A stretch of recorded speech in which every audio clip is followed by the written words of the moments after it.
Hello guys, আশা করি সবাই ভালো আছেন। আমি দীপ নিজে অনেকটা ভালো আছি। দুদিন আগে খুলনায় গেছিলাম কিছু কাজে, তাই ভাবলাম একটা ভিডিও করা যাক হালকা করে। আমি তো সবসময় ভিডিও বানাই, তাই আর কি ভিডিও বানানোর নেশা হয়ে গেছে। আদেও এই নেশাটা খারাপ না।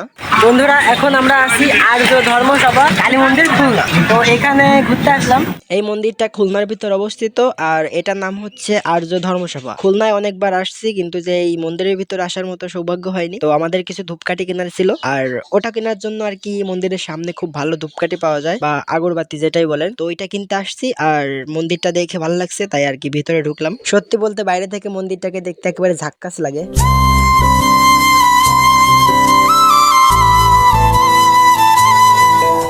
খুব সম্ভবত এখানে দোল পূজার দিন রং খেলা হয়েছে। আর এখানে কিন্তু কৃষ্ণ নাম হয়, মানে নামযজ্ঞ যেটা আর কি। এখানে অনেক দেবদেবীর মূর্তি গড়া আছে, যেমন শিব ঠাকুর, সরস্বতী মা, মা কালী, মানে অনেক দেবদেবী আছে।